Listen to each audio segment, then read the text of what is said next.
To lay out the zygomatic major, we can use that mesh extraction method, or we can use shadow box. It's up to you. If you're going to use mesh extraction, then the shape is going to come from the upper part. Let's just turn our facial forensic markers off. And let's make sure our color is removed. There we go. We're going to mask out from the origin, which is on the lower part of the zygomatic. This is something that's missing from some of the older textbooks. The placement of the zygomatic major isn't 100% medically accurate. We're going to come down, follow some simple form, and I'm not going to sweat whether or not this is conforming to anything specific. I'm just using that as my guide.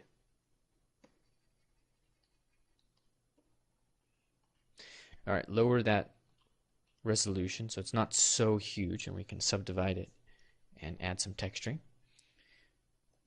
Extract and 0.2 should work just fine.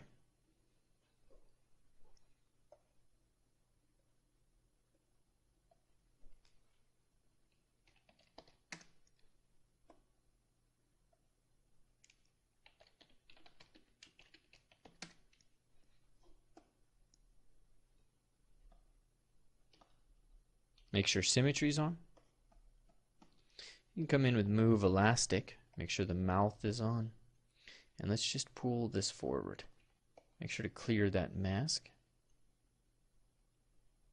And I'm going to insert it upper portion of that nodule.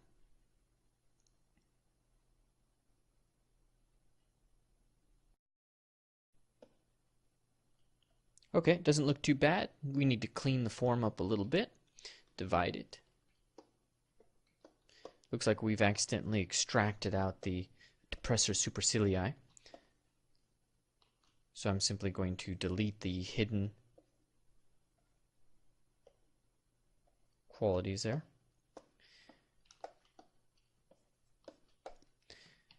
Inflate first.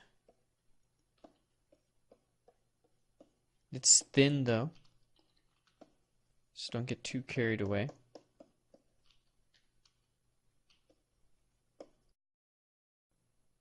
If you want, it's not a bad time to start thinking about red wax to really give us a nice quality to some of these muscles. But we do need to come in and store the material for our skeleton here. So I like the gray material, but you can also use the bone. It's up to you. Let's try bone. I'm going to select M, go into the color, fill object. Do the same thing for the mandible. Fill object. Switch over to the red wax, and there we go.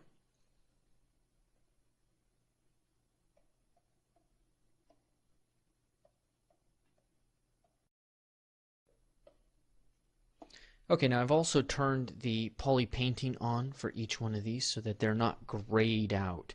Note that if I turn the poly painting off of the mouth, it becomes dark. Don't really like that. That also meant that I had to fill the object to get rid of any poly painting it grabbed from my source model. But you can also come into preference, and in, I believe it is draw or edit, there is an inactive subtool dimmer, and you can adjust that as well instead of filling the color. So here we go. Our model kind of set. Zygomatic is created. Let's just duplicate this and create the minor from there.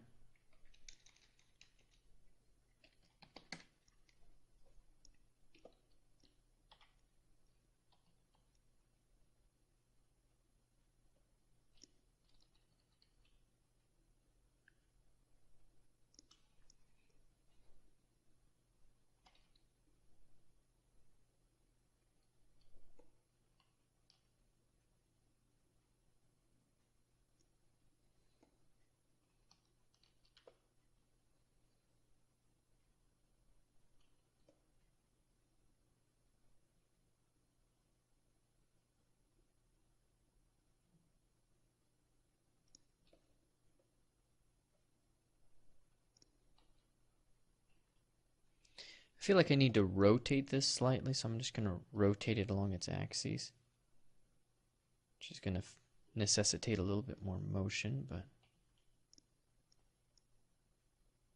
there we go.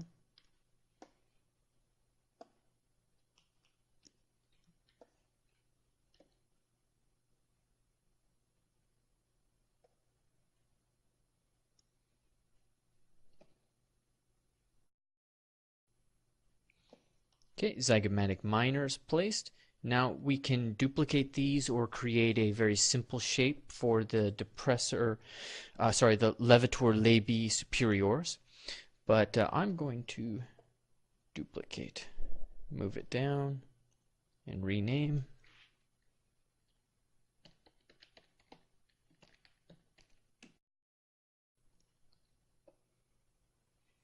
Using transpose to rotate it into position. Let's turn perspective off. Yes, there we go. That's halfway.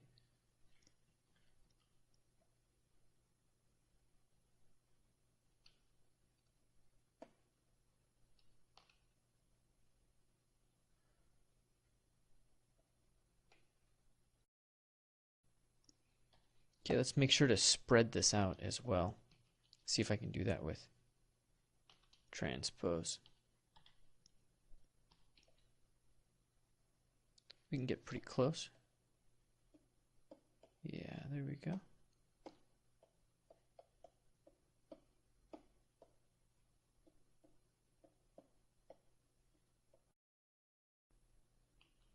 The thing I like about taking the texture from, or duplicating the muscle, is that I get a lot of that texture to come along with it, so that's pretty nice. Let's select this, do a little bit more texturing, and then we move on to the next one.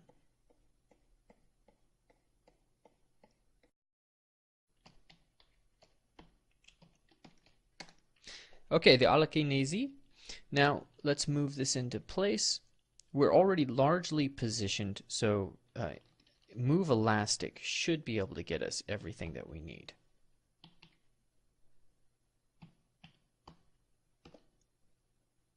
And again, the origin is up here with the depressor supercilii.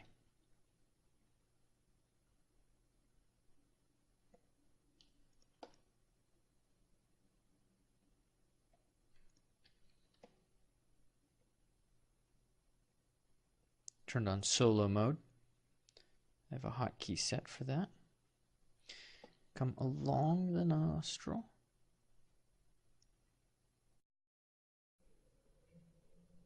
Okay, and now let's grab the levator labii superior. So I'm going to grab that, duplicate this, move it down. And this one we didn't mention in the lecture, or the early part of this, but I want to find the levator labii, I need to find the levator anguli oris. Get myself all mixed up here. Anguli oris. So this is going to be slightly inside of where the levitator, I'm going to look at the name, labii superioris. Whoa, almost forgot it. And in between the levator labii superioris and the zygomatic major. Let me put it that way. So this is originating lower than the levator labii superioris. It is going to originate down along the maxilla, close to the foramen, a little closer to the nose, the bottom of the nose. And this is inserting in the nodule at the side of the mouth, but really kind of deep. It's inserting right in here, kind of covering up this area. So again, we're going to get the fibers moving in this direction. So let's do that with our duplicate here. I'm just going to move it down, get it roughly in position, side view, and push it back in. It's already pretty well positioned with just that, but a little rotation is going to make that work. And then we need to do a little bit of adjustment. So let's say turn everything off, put the skull on, and adjust.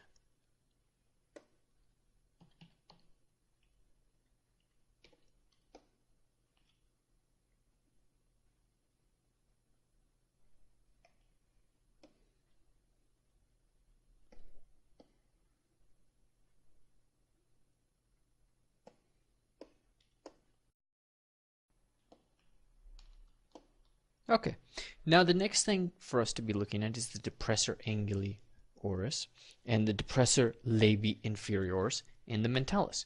So we've got 3 more parts to this puzzle.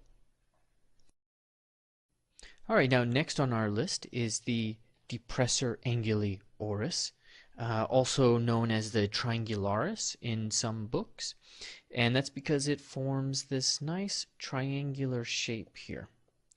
The origin of this muscle is going to be along the mandible and along it towards this, well, I'd say lateral to the chin, which just means outside of the chin.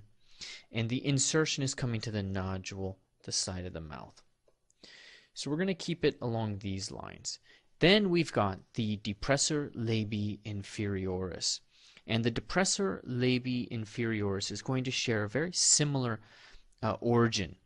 It's going to be a little bit inside, and it is connecting right there with the mouth muscle. So they're just crossing each other, slightly at axis to each other. The depressor labii inferioris is inside of our triangularis. And to do it, we're just going to duplicate some of the muscles that are already there. Probably best to duplicate the levator labii superioris. It's a pretty stable muscle.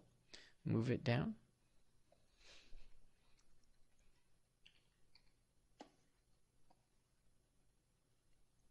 Not a bad idea to rotate that around.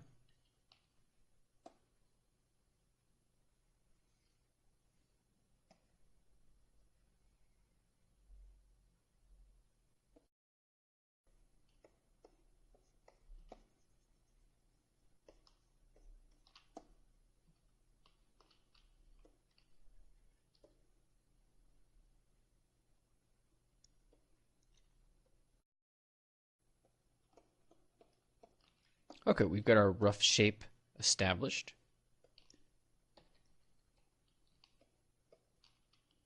Inserting right in there into the nodule at the side of the mouth, but also be mindful of this backward slope that we have here. So from the side, this is less of a triangle than it is from the front. From the front, that is very distinctly a triangle. And keep in mind that the function here is simply to be pulling the corner of the mouth downwards. Okay, now the next thing we need to do is put in the depressor labii inferioris. So I'm simply going to duplicate the anguli oris, move it down, rename it.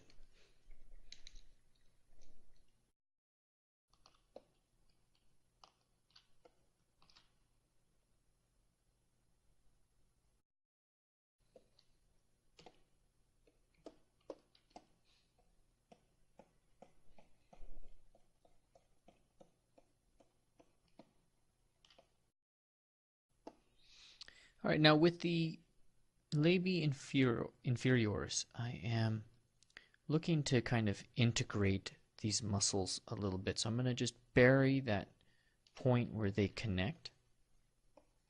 And then I'm going to bring that back selectively with this muscle striation brush that I've created.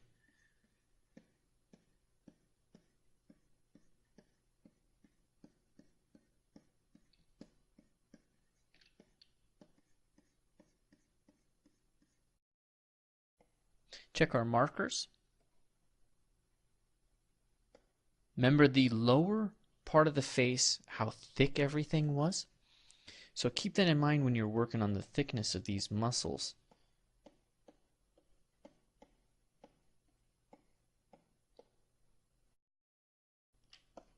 Don't be afraid of getting them really meaty.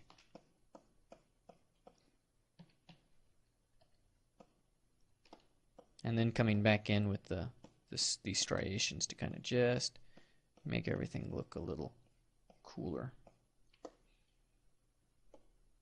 But we've got a long ways to go, right? That mentalis is to be put in there, and that's going to be quite a form constructor. So now we're going to duplicate, or in this case actually with the mentalis, mesh extraction is really going to be the best option for us. So select the jaw. I'm going to go down a subdivision level, mask out. As we said, the origin of this is going to be along upper part of the mandible heading down. So there we go. We're going to set the thickness of this a bit on the high side, 0.4, and extract.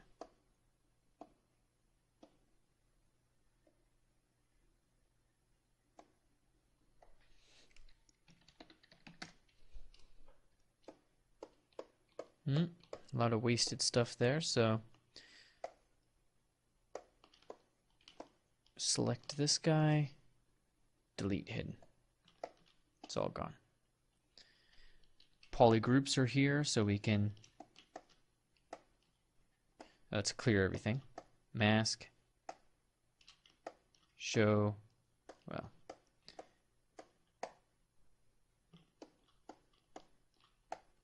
there we go. And side view, drag out our line. We've got our markers there ready for us. And I'm going to get right up next to him.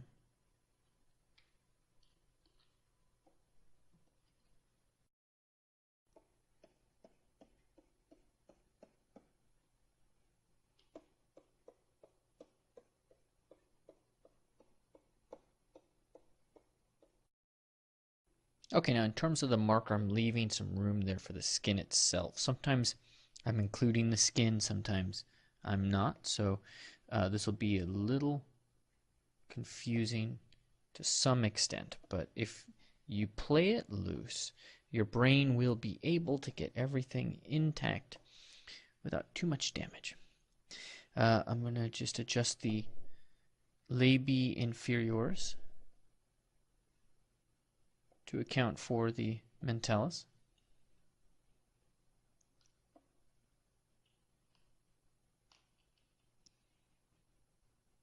I want it to be over the top of it.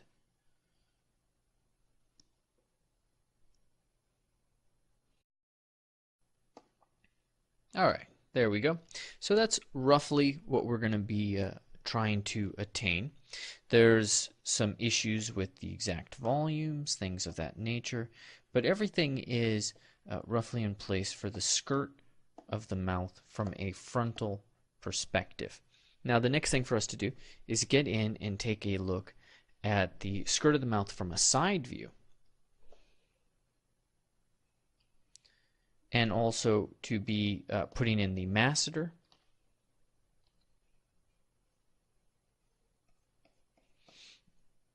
the skirt being the risorius, the buccinator, which is connecting these guys on the deep end of things.